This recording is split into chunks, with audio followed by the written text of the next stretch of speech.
Coming up on today's Letter Shoot, we've got a super exciting guest, Big Brother's Captain Will, here to talk all things SEC basketball, South Carolina, Dawn Staley, and yeah, he and Trista are going to go toe-to-toe on what they really think of this Gamecock team.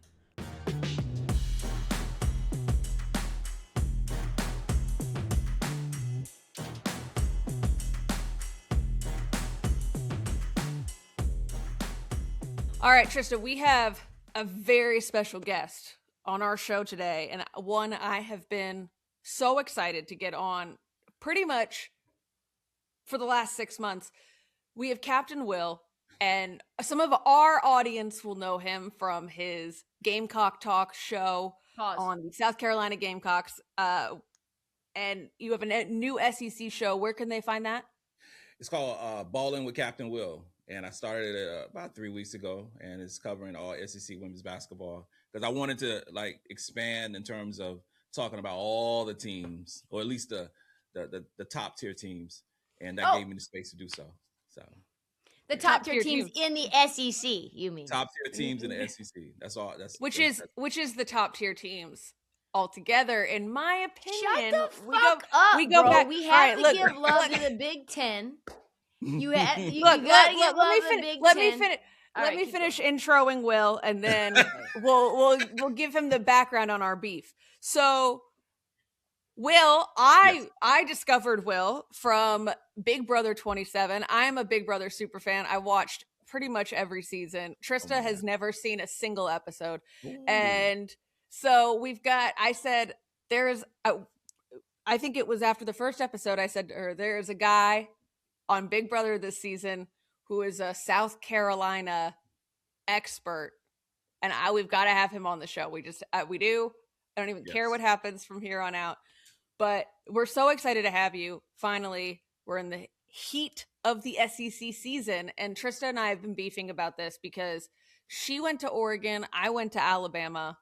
It just means more in the Big Ten, you know what I mean? No, it does not. That sounds really good, especially after football, It sounds really, really good. And what can you say? I mean, Indiana just did what they did. There's nothing you can say. Nothing you can say. Where did the captain come from? Did you come into Big Brother as the captain, or did you get assigned captain? I did 22 years in the Army. Oh, okay. Yeah, so you let them know you were their captain. I let them know. But you know what, real talk? I didn't want that to be my thing, though. Because you come into the Big Brother house, sometimes you become a target depending on what your occupation is. So I was like, okay, I'm just going to show up like a regular podcaster. And then we had finished a competition and I got hurt. And I was talking about my Army injuries. And Keanu overheard me talking to the doc about my Army injuries. Next thing I know, he's telling everybody that I was in the Army. So I just expounded upon that. But that real talk, that was the best thing that happened to me in the house, though, because that gave me an outlet to talk about my experiences and stuff. So I love that. How was the experience altogether? Hard. It was really hard. At times it was almost torture because when I did the show, first off, I thought I was gonna be home in 2 weeks. I really thought I was gonna be cut because the normal stuff, you're a super fan, the normal stuff is the old people are out the game quick. They don't make it to jury. The old heads, they said we don't want any old heads. We're gone. So I was like, okay, I'll be back home early July. My wife and I will go on anniversary, and that'll be it. And I'll come back for the finale. But I ended up staying long, and then I started doing well. And people started liking me and stuff like that. But the torture was, I had never been away from my wife longer than 4 days since we've been married. Ooh. So I had no outlet whatsoever. So it was the mental aspect. And then I'm the oldest one there, and the house is full of 25 and under folks. That's wild. They were partying. They were having the time of their life. They were at the pool, they were in the hot tub, they were doing all those things, and I'm sitting around like, God, man, I wish that I could just have a person who I can, really just chop it up with. Yo, that would have been us, Will. We would have been in there. I wish y'all were there. We would have been there. We would have been there. We could have been talking about all the stuff we were missing during the off season. We could have been wondering. We could have been asking you, Will, like, does Dawn Staley actually develop guards, or is she a? You better stop! Don't do that! Don't do that!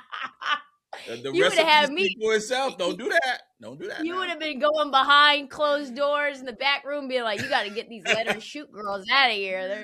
They got to put some respect on the GOAT's name." So, Will, we have a running joke with our audience that we don't give South Carolina the credit that we should. Trista personally has some beef for some reason with South Carolina. You want to explain it? I don't even have beef. I think. Okay, I was thinking about this morning as coming off of a very timely South Carolina loss against. I was not gonna come on. I was gonna have like, hell nah, I'm not coming on here. I got enough because I did my live show last night and I was in my feelings and I was drinking my tears away last night after the show. I was like, I'm not. I got the flu. Oh no. So the thing I was thinking about this morning was, it's almost a tragedy anytime South Carolina loses one game. Like, that's the standard that we hold them to. This team needs to be under Dawn, undefeated all the time. Yes. I just think as you look at the landscape, the only thing that you can identify or like the standard is championship or nothing at all for South Carolina. I think it's actually a compliment. And I just don't think this is a championship squad right now. I think it's a gap year. Getting Turnabee told me everything that I needed to know about where Dawn's head at. She knows that Oko is not the one. Like, she needs a dominant center. It's very clear after that Oklahoma game. She got ran off the floor against Reagan Beers. She played only 14 minutes, basically did nothing on the boards. And, like, that told me everything that I needed to know. Like, this is a team that's good, but not what we expect from South Carolina. So that's where that Trista's a hater. Because it's like, well, what else are we going to say? They're going to win. They're going to win a bunch of games. And in the tournament, they're going to get destroyed by UConn. That's it. That's the end of the story. We don't need to even watch it. Probably in the championship. Yeah, it could be. I mean, because it's one, like, I think like you're saying, it's South Carolina. We have these expectations that they're going to be Asia Wilson, South Carolina, right? Is that facts, Will? Am I speaking facts or am I hating? Everything you're saying is true. Everything this year started off wrong. So if we go backwards and you look at Chloe tearing her ACL in October, you look at Ashton Watkins disenrolling in school. She's not even in school, so she couldn't even come back. You know what I'm saying? So she tore ACL. Ashton Watkins should be back playing with South Carolina right now. We should have Chloe Kitts playing right now. And so you have Medina, who was okay in Mississippi State, but you have the expectation of her through to be that next one because she's 6'6" and she has this great size and blah, blah, blah, and all those different things. But in real actuality is she's only been playing basketball for 5 years. So we at Carolina, we always put that burden as, because I say it on my show, we are the most spoiled fans out there. Mm-hmm. We're supposed to win every game. You just said it. And if we lose, the sky is falling. I got so many text messages and mentions and all this stuff last night. Like, Cap, what's going on? What's going on? Blah, blah, blah. We ain't supposed to lose. I ain't doing all this for us to lose. Or when we lost to Texas. What are they doing? Doing all what to lose? What are they doing? It's crazy. It's being there. The expectation of this Carolina team is that we're supposed to win every game. We're never supposed to lose. We're going to go undefeated and win the championship. And you can't do that. This team is a good team. It's a really good team, but it is not nearly as deep as previous teams. And that's the thing that we got to deal with. Tanaya Latson's been dealing with some injury stuff. I mean, I think we all thought she was going to come in and be that torch carrier in a lot of ways, point scoring wise, but she's been dealing with some injury. Like you said, Medina's coming in and filling in a spot that's big shoes to fill. Joyce, Tessa, and Raven have had good seasons. They've been playing well. Who do you think is really that difference maker on this team if they're going to turn it around and make a run in March? Who's got to step up? I think that Agat got to play more. I think Agat McCurr is a terrific basketball player. I think she looked good last night defensively, she's one of the best perimeter defenders in the SEC. She was number 6 ranked in the country for a reason. But the problem is that you have, and you was talking about Tanaya, in SEC play, Tanaya has played 3 games. She only played half the games. And the games that she's played, she's averaged 9 points. She's shooting 30-some%. She's not doing nothing. Last night, it, Will. You know what you're doing right there? I didn't even know what the hell that was until my wife squared me away. I was like, they did that stuff in the house. Those kids, I'm like, what the hell are you doing? I didn't even know what that means. Clock it. Just let them know. Clock it. But she is once, and this is the crazy thing, because the SEC will reveal you so quick. And I love. Will, ACC's kind of weak as hell, right?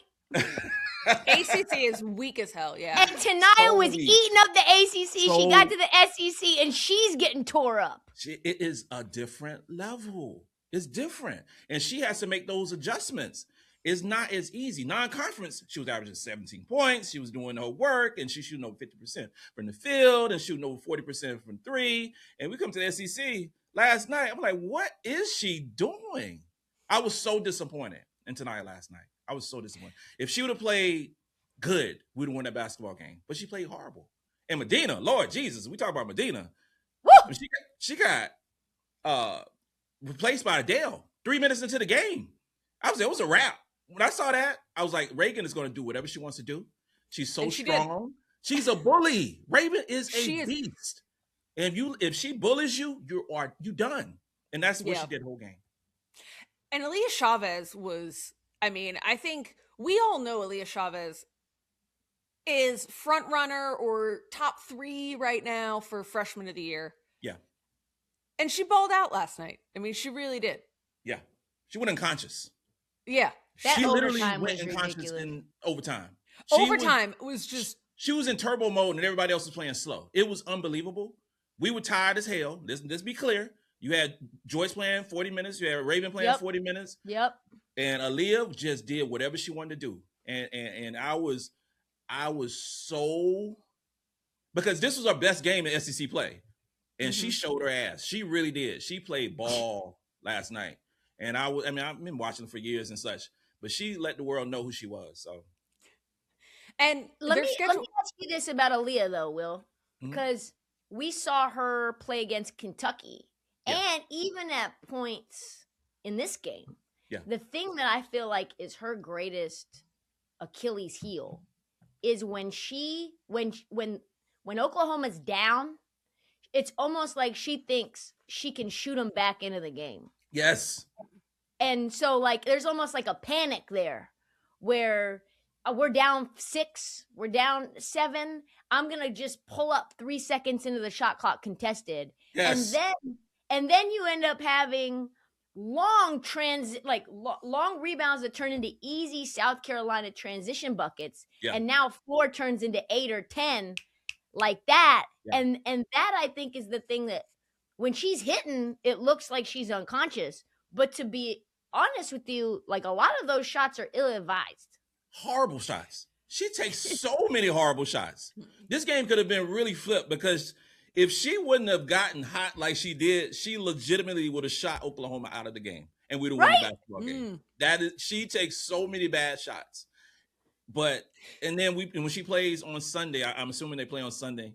They do. It'll go backwards. And she will take a bunch of bad shots, and she will miss those shots. But and that's a delicate balance that they have to do with her. She's very talented, but she really got to control her shot selection. And Oklahoma has to realize that Reagan Beers is their best player, and Aaliyah Chavez don't need to be shooting 21 shots per basketball game.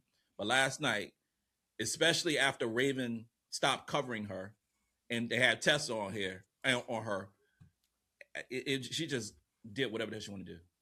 And when Aaliyah went out in the early part of the game and they were going through Reagan, that was when really I felt like Oklahoma found their identity. Yeah, that was kind of like what you saw too. Yeah, for sure. for sure. I love watching Oklahoma play. I love. Well, let me say that with a caveat. They play really fast. Number one in the country in terms of pace. They commit turnovers sometimes when they don't need to make the turnovers. They take a lot of bad shots, but they play. If they play through Reagan, I love the way they play. Yes. Last night, I love the way they play in spots. For them to go far in the tournament, they cannot let Leah Chavez do as much as she's doing. Reagan has to be the focus. And if she is the focus, because she is the best big in the SEC, okay? And she needs to do that and continue to work. Hot take. I love Reagan. She's better than Clara Strack to you? Hell yeah. Hell yeah. Now, Just I love because of how Clara strong she is? Just because come on, we go back to the Kentucky game. It was a wrestling match. It was WWE. Clara Strack was sore. She had to go to the massage table and she got wrestled and she bullied her. Now, Clara Strack, in terms of her shooting ability, she shoot to the three, but and she can extend out. But even like last night's game with Tennessee. Come on now. You know what I'm saying? It's just my favorite player on Kentucky's basketball team is Toni Morgan. Has to be, right? She is diet. I love her. She's good. I love that her. shot that she hit over LSU was one of the most big balls. That was an NBA. That was Damian Lillard on Paul George. Oh my God, Dame time. She is legit. I love her game, and I'm glad that she has she got away from Georgia Tech. Let's be clear, ACC. So now she with a bigger audience, and she is really stepping up for them. South Carolina had 28 points off of turnovers to Oklahoma's 10. Ooh. South Carolina shot 24% from three. Y'all should have won that game. We should have won the game. We almost should have won that game. We should have won. Okay, when we made that 8-0 run at the end of the game and Raven had the opportunity to win the basketball game, we would have snatched it away from Oklahoma. Oklahoma outshot us. They out-rebounded us. They out-assisted us by a lot. Out-painted you. Out-got you in the paint. It was, but we were in the game to win the game, and we didn't win the game. We would have snatched it away from them, and Oklahoma would have felt like crap. But those are the games you have to win. In the SEC, everybody's good, So those are games you're supposed to win. Oklahoma won. Oklahoma won. So SEC basketball has become very quickly like SEC football, where it's anybody's game, any day of the week. And speaking of Vanderbilt, who has looked about as solid as any team in the country this season so far, is the next game for South Carolina on Sunday. That's a big bounce back game scared? For them. Yeah, I am scared. And I'm scared. I mean, this is the reason I'm scared. I'm scared for the if Carolina loses 2 straight games in the SEC, the world ends. It's over. It's over. You're going to have people. This is the reality of South Carolina. If we lose on Sunday and we lose by double digits against Vanderbilt at home,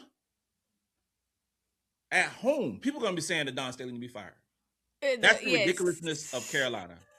It is so stupid. It is so stupid.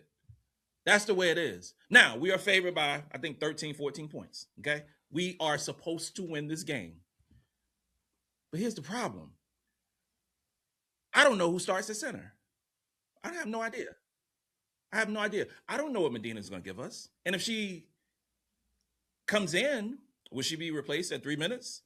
Will Alicia come in and play? Because if she wouldn't have gotten in foul trouble, we would have saw more of her. She ended up with like 14 minutes. We'd have saw more of her. But what pisses me off about this whole situation at the center position is Alicia just showed up a couple weeks ago. And snatched the spot already. So that tells you that there were and you talked a little bit about it earlier. That tells you where we were at the center position. That we had to, because this is reality. My wife and I was talking about this morning over coffee. So if Chloe and Ashlyn are there and they're healthy, Alicia will show up in the summer with Jersey, Kaylee Wynn, and Kelsey Andrews. It wouldn't be that need. Also, if Chloe and Watkins are there, you're not asking Miriam Dada to get minutes. You're not asking Adele Tack to get minutes. Then you can bring along Medina.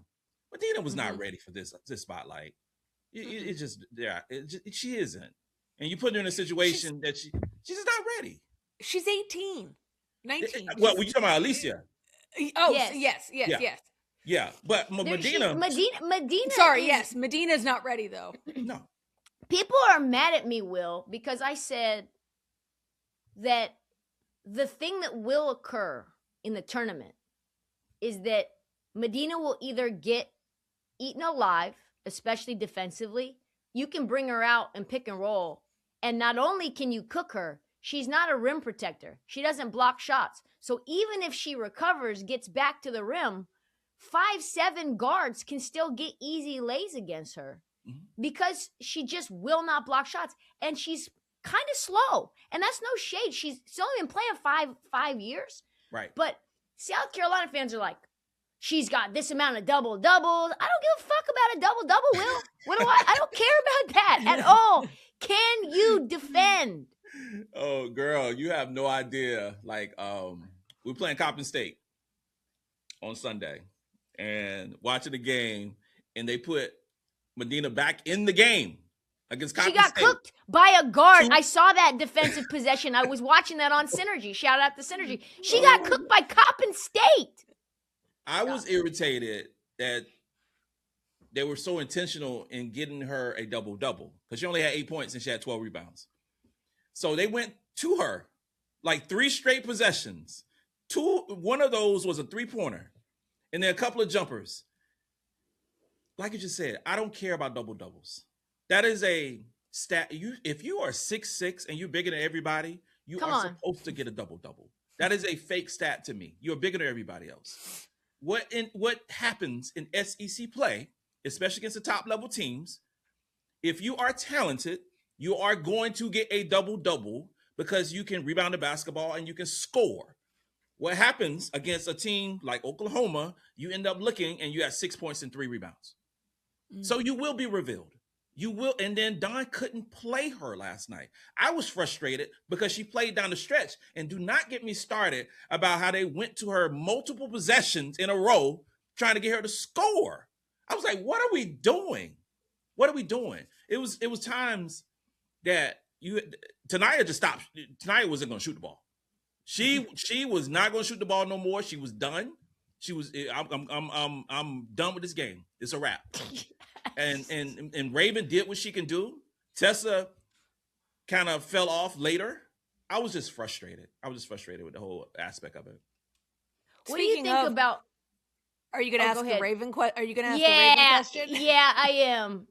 I think that this is a good point that you made, Will. And I hadn't thought of it until just now because I've been thinking about it in terms of Raven.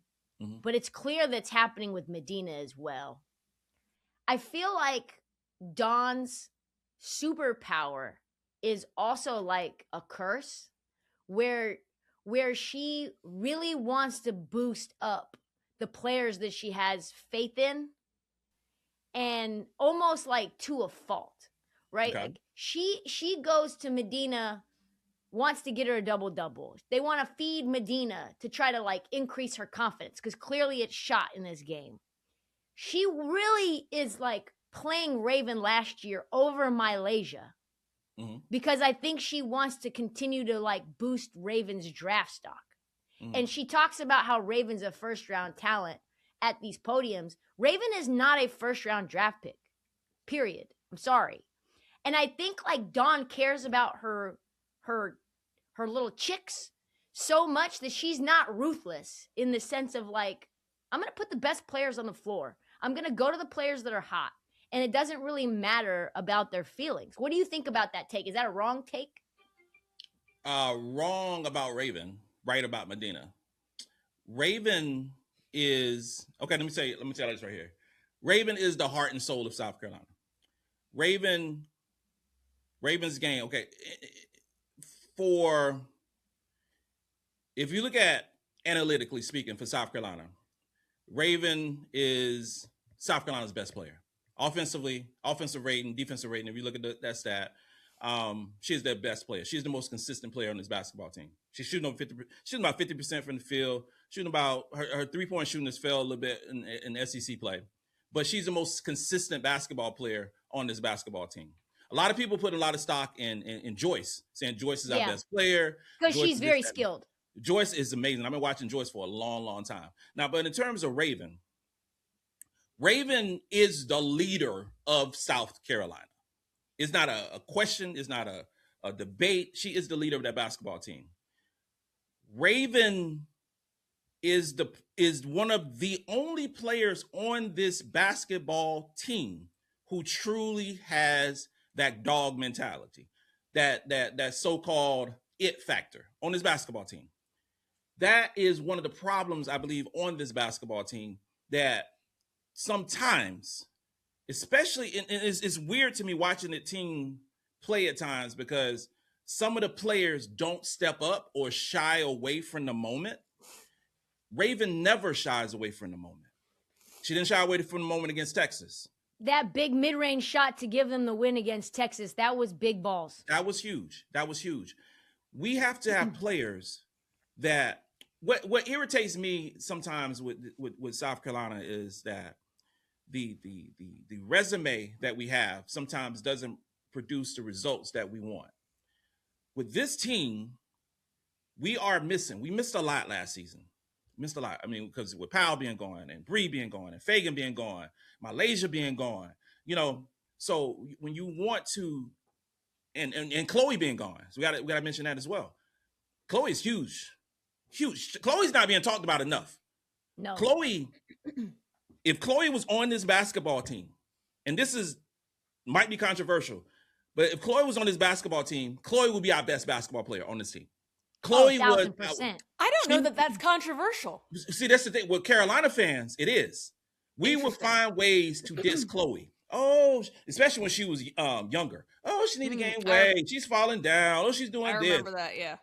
Chloe was our best rebounder. She was our best post defender. And we miss her so bad. She was clutch at the free throw line. She talked shit to everybody. She didn't care. And she was tough. We're missing that. But here's the deal. And it goes back to this right here. And we always talk about our bench. Great bench, all these different things. We don't have a great bench. Okay. Milaysia left to go to LSU. Okay. So we're missing that punch off the bench. Tessa came into the starting lineup. So what Tessa was doing off the bench ain't happening. Joyce came off the bench last season. So we're missing that production. So therefore you have you're trying to get a production from Adele. You're trying to get points from Miriam. You're trying to get points from Agat. You're trying to get points from Maddie. All these different players.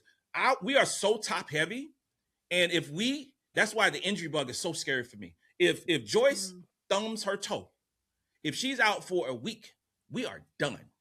We are done with this basketball team. It depends so much on Joyce, so much.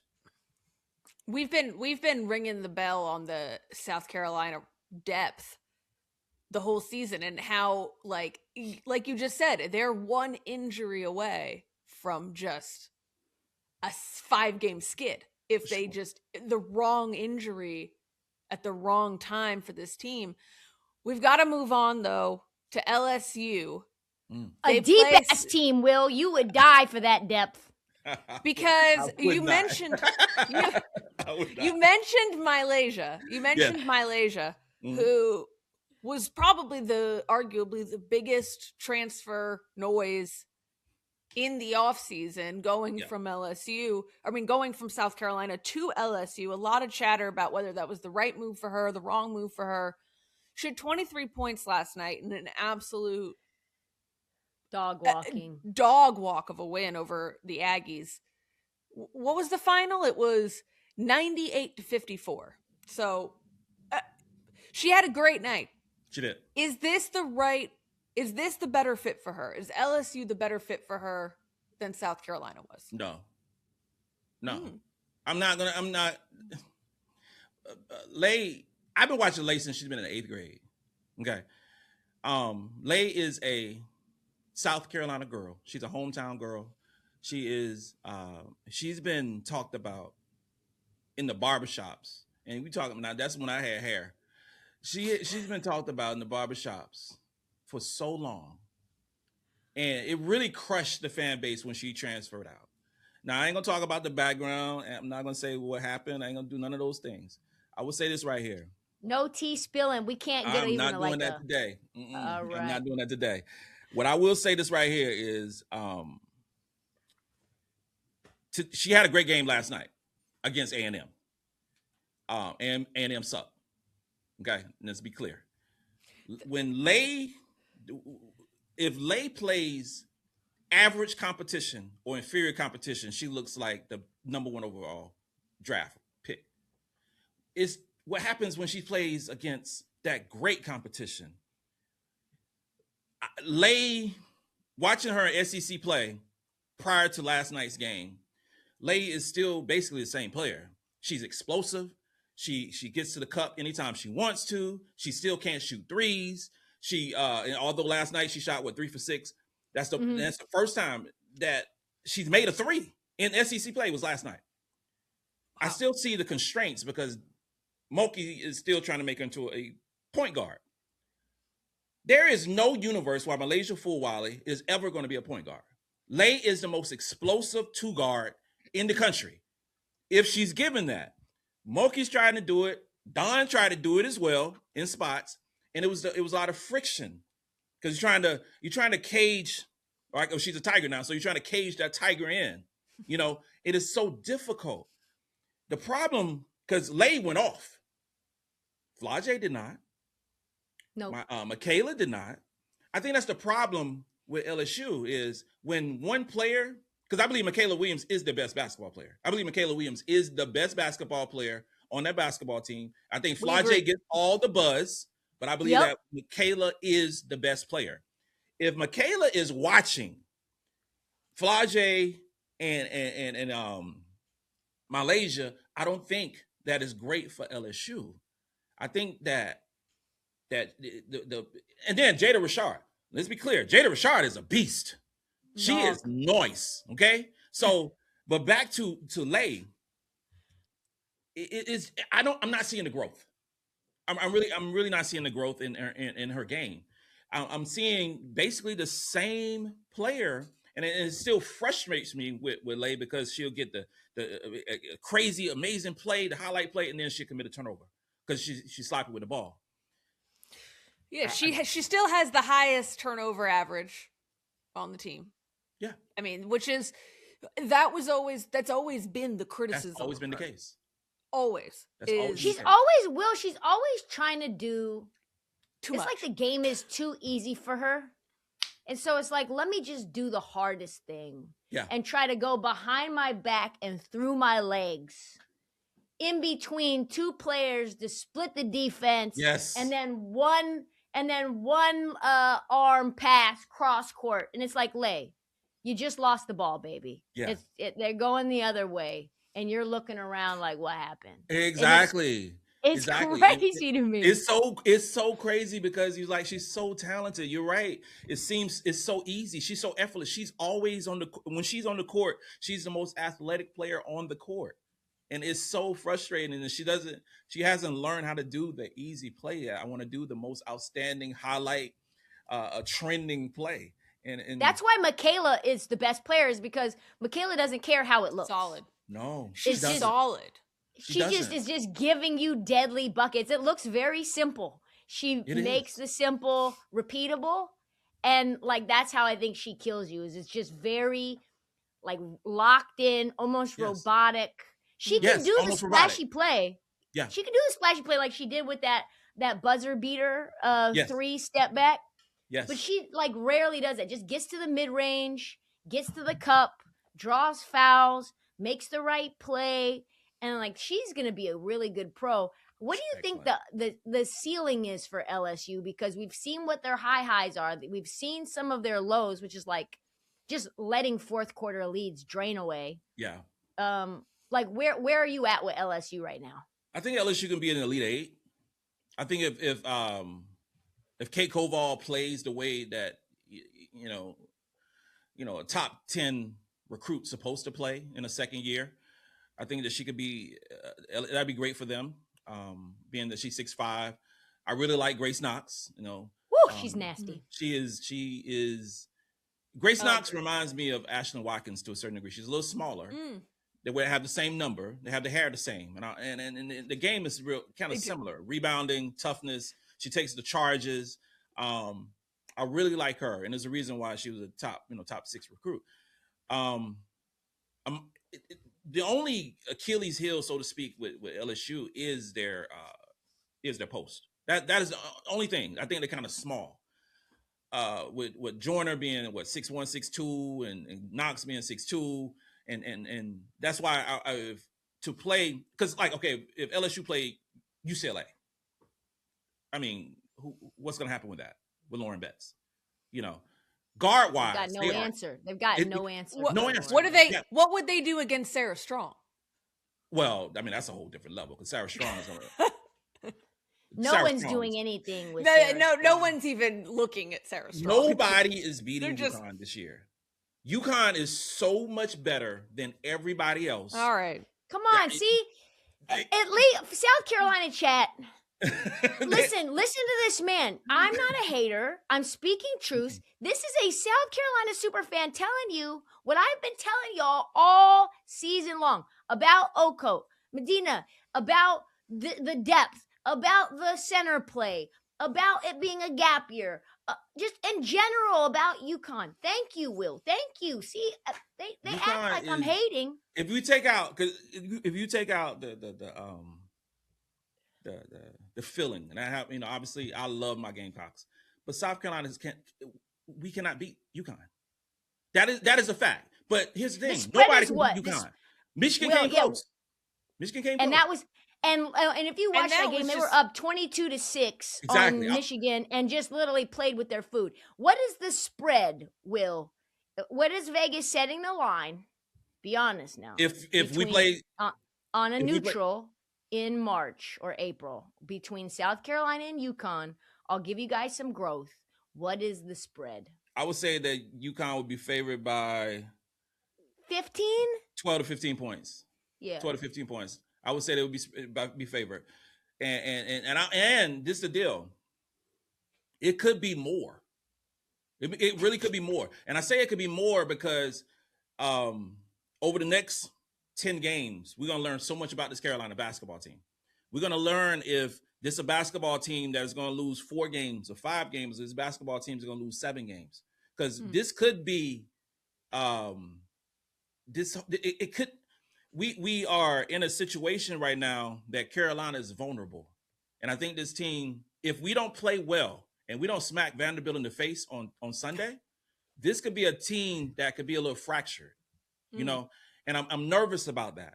Now, if we come out there and beat up on Vanderbilt, we'll just move the thing along, wipe it away, and because then we have like 3 games against teams that aren't very good, and we'll forget about it. UConn is so damn good at basketball, and they look so effortless the way they pass, the way they defend, and here's the deal with Sarah Strong. I wanted her to be on South Carolina so bad. I remember she came for a visit. I wanted her to be so bad. Her and Don Staley and her mom are so tight and played together. Oh, yeah. And I was like, oh my God, it's gonna be awesome. I went to the game when Grace Christian with Sarah Strong played Camden High School with Joyce, and it was awesome. And they went head to head and battle, and it was a great game. And it was almost like I think Grace Christian ended up winning the basketball game, but both of them had amazing stats. And I've been going back and forth for who's the best player and all those good things. And I have my feelings about both of them. But in college, the way that UConn plays is so conducive to the way Sarah Strong, her strengths. And she went to the right team. And she is an amazing, amazing basketball player. And then you're playing with AZ Fudd. I mean, come on. I mean, let's be real. It's unfair. It's just unfair. And Will, even as a South Carolina super fan, the fact is we wouldn't even know that Sarah could do all of these things if she went to South Carolina. She would not be used in this way. Stop. You think Don would let Sarah Strong play point forward? Hell no. Yeah, okay. So we wouldn't know that she could do all this. We wouldn't know that she's baby Jokic out here. She has more freedom. She definitely has more freedom. That's what I'm saying. Don wants to put her legs in the paint. That's what she wants to do. For sure. But sometimes she went to the right school. Thank you. Okay, you don't have to besmirch anything about South Carolina to say just never ever. Mm-mm. Going back real quick, because we went off course with UConn a little bit. We were going to get to that question later. Tristan and I have been debating, can anyone beat UConn? I really wanted to believe early in the season that someone could, just really kind of for the point of argument against Trista.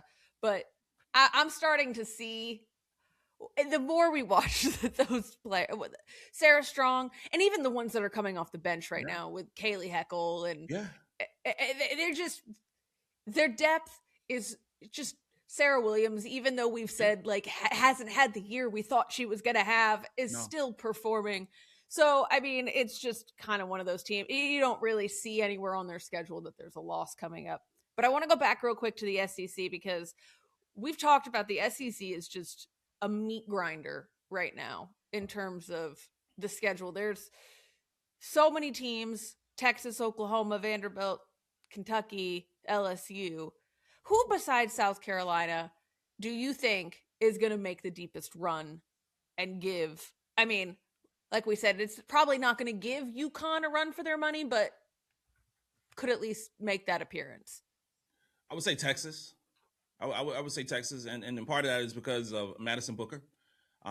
She's excellent, and Vic Schaefer's a great coach. Texas. And then Rory Harmon too. Rory Harmon is nice. She's been there, done that. With the combination of Rory Harmon and Madison Booker, who's one of the best players in the country, and then you throw in Jordan Lee when she's on shooting the ball, and they play good defense, and if Oldacre can show up and be that big that you want to see, they can make a serious run.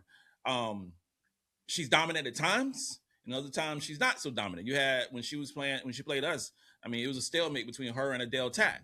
And if that is a matchup that Oldacre is supposed to win every single time, but Adele Tack was D'ing her up.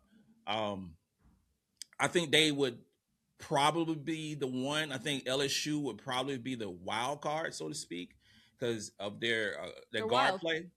You know, they could LSU if they figure out a way where Flau'jae, Lay, and Mikaylah all play great basketball, because I believe.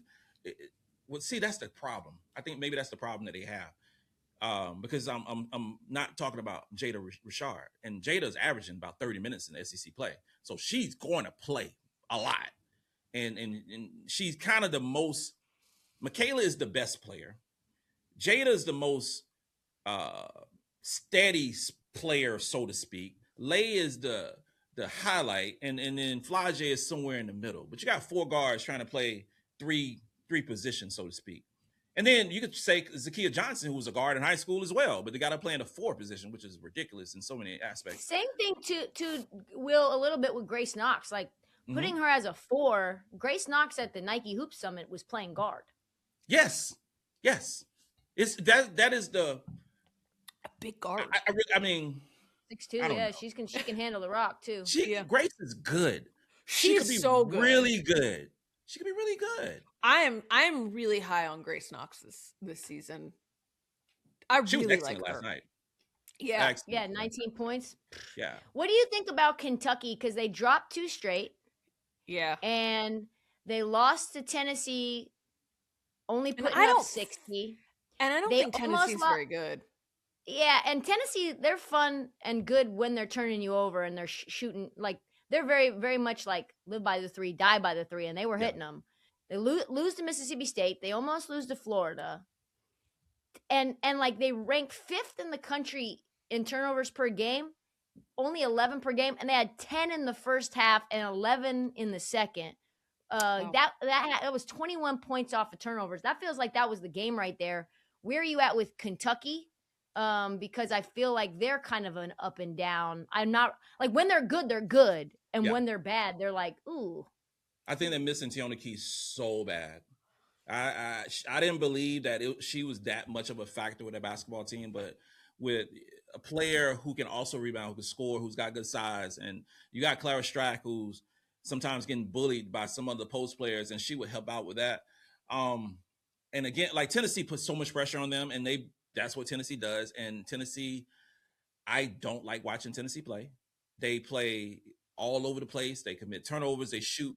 They shoot so many damn 3-pointers and miss so many threes. It really irritates me that sometimes they shoot themselves out. I do not. The SEC record they have so far, I don't believe in it at all. It just. But in terms of Kentucky, if we had this conversation 2 weeks ago, I would say Kentucky can make a deep run. I'm nervous. I'm nervous about Kentucky right now. I think that as long as Key is out the game, and then like with Boone is their 3-point shooter, but she has not been hitting the threes on a consistent pattern in SEC play just yet. Last night, she was kind of like, okay, I'm not going to shoot. I'm gonna kick it out to somebody else. The pressure was getting to her last night too. Retirement should not be overcomplicated. You should feel like the advice that you're getting fits your life, not someone else's agenda. That is straight talk and a solid strategy, and that's what you get from Fuchs Financial, our guy. Watch Ben show How to Retire on his YouTube page, which we link in the show notes. Thank you to Ben. Seriously, thank you to Ben for believing in what we're doing over here. Our first sponsor, our most important sponsor to date, and we're always going to keep it solid. So go over there and check Ben out. What about, real quick, I know we're supposed to talk about just SEC, but everybody's mad because I won't give UCLA their flowers. Okay. And I love the upside. She's been labeled as a hater. Well, I mean, that's kind of what I get labeled as. The truth tellers always get labeled as the haters. You know what I mean? I'm either right or I'm about to be right. Well, I love that. You just need to wait a few minutes before what I'm saying comes true. So I like Lauren Betts.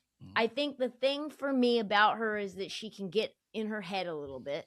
You can knock her off of her spot, and she likes to complain to the refs.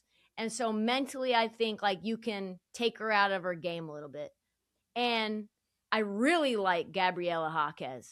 And I really like Gianna Neepkins. But I'm going to need to see, like, they're pretty young. Like, just as outside of Lauren, you've got Sienna, like, and I don't know what her role is yet. And I think, like, yes, they've got size. But I think that they're beatable. Where are you at with UCLA? I love UCLA. I love that you have dominant leadership.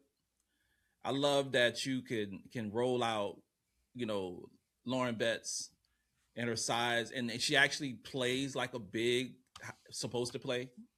I love that the move against Gianna in the transfer portal. Insane. That was the move. Clutch. That was huge. the move. She is one of the best shooters in the country. And so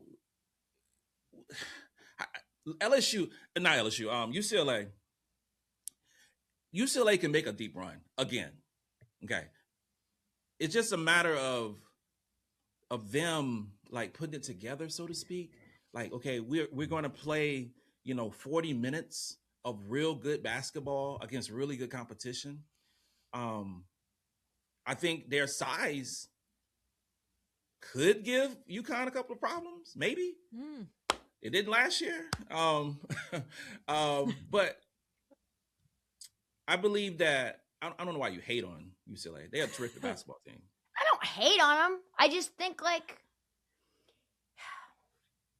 listen, I watched UCLA up close in Spokane during the tournament. Yeah. And, like, I'm so conflicted with Lauren Betts because it's like, just shut the fuck up and play.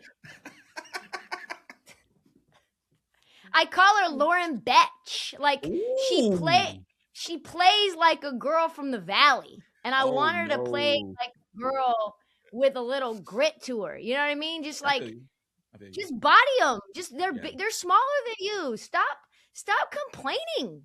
I agree with you that. Yeah. Take your elbow and put it into their chest and go to the rim over and over and over. They can't stop you. Let them scrape on your arms. It's okay. Yeah, I feel you though. I can get that because she should be more dominant than what she is. She should be. She needs that AB elbow. Yes. Yeah. I She agree with plays like how AB feels like she is off the court. Yeah. Just a little. Like a nice. little bit more like AB Dainty. is like a killer on the court. She needs to be a little more like AB. Yeah. Like, but you can't coach that. That got to be in you.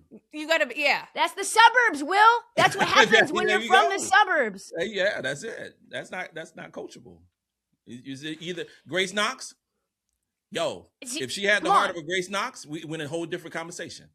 Right? If Grace Knox was 6'7". Oh my God. This 6'7" instead of 6'2". I mean, that's unbelievable. You know, we won't have that conversation. So we asked a couple of these already, a couple of these little questions. We've kind of gotten the answer to already, but I want to throw a couple of them out to you. Who's your SEC sleeper team?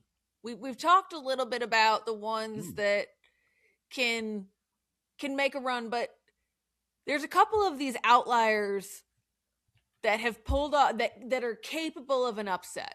We've seen Florida feels like they're right on the door. Florida is close.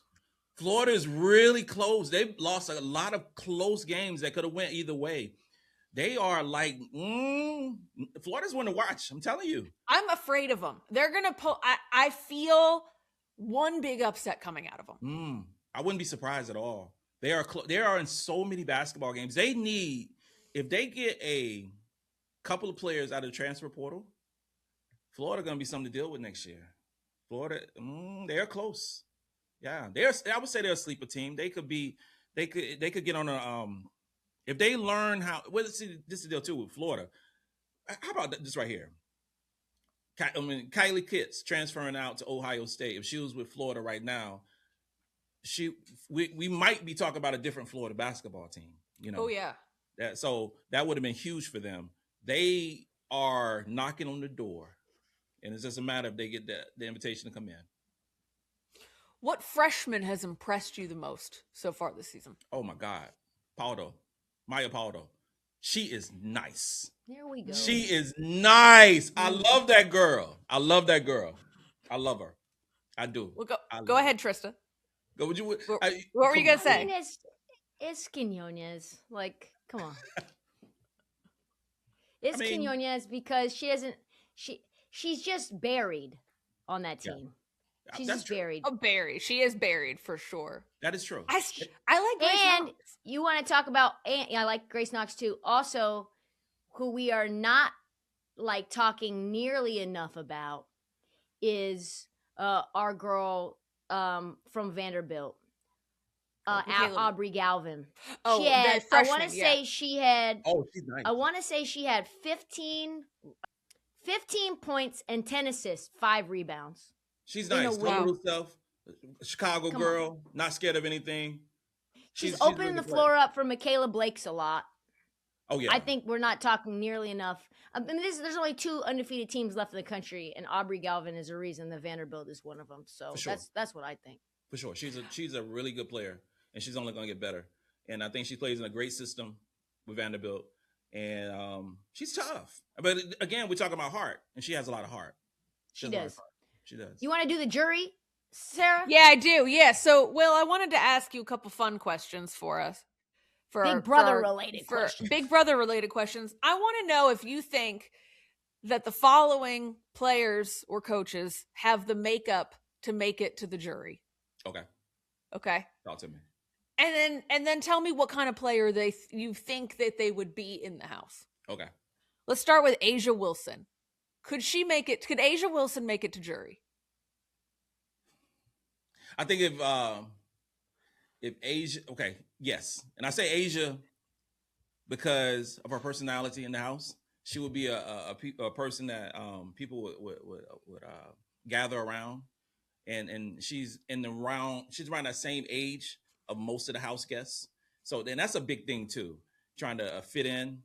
With I had a tough time trying to fit in because of my age, but Asia is age appropriate. Her personality is outgoing. The problem with the Asia would probably be, they'll see her as a huge threat, so they want to get her out. But her ability to be a people person will help her out a lot. Okay, let's talk about AB. How would AB do on Big Brother? Is she too gentle for Big Brother? She would kind of fall back in the background. I think she would fall back in the background, and which sometimes isn't a bad thing, because when you have so many personalities in that house, falling back in the background, you let the ones who are those alphas, so to speak, kind of pick each other off, you know? So she might play the role of, who in our season? I'm not going to say the Lauren role. Lauren was a little too quiet at times, but in that aspect a little bit, you know. Okay. I feel like she would make a lot of alliances behind the scenes. Like, she's so likable off the court. No, she's like so, you know, like that interview that she just did with Candace Parker and Kelsey Plum, where she's like, on a scale of 1 to awesome, like, how much do you like playing with me? And she's very likable. I feel like people would want to keep her around because she's so nice and so bubbly and such a competitor. Yeah. I mean, I love AB. She's awesome. She's awesome. Big Brother House is a different beast. Though. They will target you. They will, you know, kind of, especially you get some personalities like Rachel and you know, you're gonna make you a target. You know. What about Kim Mulkey? How far would Kim Mulkey make it in Big Brother? She's going the first week, bro. First week. They'd have her ass out of there. They'd have her ass out of there so fast. First week, she is out of there, man. It's not even a conversation, man. Mulkey would either be gone the first week or she'll win the damn game. One of those two things is gonna happen with her. There's no in between. Her personality and her ability to take over a room and to irritate a lot of people in that house. She would. Oh God, I can only imagine Mulkey's in the house in there with me. Oh, she would have been. Yeah, she would have definitely been gone the first week. Gone. You would have had her out. Had her out. Sure. She couldn't do any challenges either. Wait, I was gonna say, would you have to backdoor her though, or could you just get her out first try? No, we don't have to backdoor. That would be first try. That would be but it's LSU, so Lauren definitely be voting with her, so that would be a girl. But that would be some good TV. That would have been. I'd love to see. We should do an all women's basketball Big Brother house. I'd love to see that. Would be insane. That really would be insane. Hey, I tried about Big Brother though. The house is so freaking. That's a whole nother conversation. I ain't gonna talk about it. What about you talk about old heads getting targeted, but I feel like this version of Gino is maybe like perfect for Big Brother. And I don't know enough, but like so charismatic, such a leader, so influential. But I've been watching Traitors and I feel like there's like some crossover. Okay. Oh my God, Traitors. You know, I'm on a CBS contract, so I can't do Traitors any of the other shows for 2 years. Oh damn! Traitors is like straight up. You got it. You got to do Traitors. I'm trying to do Amazing Race. That's what my wife and I were trying to do. Amazing Race. That would be a blast. Yeah. But in terms of Gino, first off, Gino would be. I think he'd be good. The social aspect, I think he'd be great. Really, because he's a storyteller. He's a people person. But the whole thing of it's so much waiting around in Big Brother. Hours and hours and hours. I think Gino was like, hell no, I'm done with this mess. I'm out. I'm leaving. I'm just walking out the door. You know what? I believe that. I went to Big East Media Day earlier this year, and Gino had like a 5-minute break between one thing and another, and he was out. He was gone. And I was like, did Gino just leave? And they're like, nah, he'll come back right at the mark of exactly when he needs to be back there. That's what, And I was like, fair enough. Fair enough. Well, we loved having you on the show. I think I can speak for both of us when I say you have been the most fun guest we've had. So you have an open invite. You have an open invite to come back anytime. Boy, we need to schedule that. I had so much fun. This was awesome. I love it. Awesome. We're always here to talk basketball. We're always here to talk. Thank you for being a part of the women's basketball like movement and talking real hoops and caring about pushing it forward and starting a new pod to talk about the SEC as well. It's like we all need each other. You're very, very welcome. Very welcome. I love it. I love doing it. So Quick question, Will. Are we getting a 2026 WNBA season? oh my God, Lord, I hope so. I really do. This I is know. very delicate, y'all. We cannot mess this up. No. We cannot mess this up. We can't not have a season. Sarah We gotta chooses the most hot button topic just when we have to I know, go. right? We I have know, to right. go. In the show. Just as we we'll go. talk I about just- this next time. Yeah, Yeah. we'll talk about this more next time. But we're gonna have Will back for sure. Yes. This is a blast. Yes. Trista, give us a sign off. All right, we got to do this. Great show, y'all. Get us in the chat. Subscribe, like, comment. What did you think about Will? What do you think about his takes? Everybody from LSU and South Carolina, chime in. Will, we do this thing where we say 1, 2, 3, and then we all say, let her shoot. Are you ready? Oh, let's do it. Okay, 1, ready? 2, 3, Let her shoot.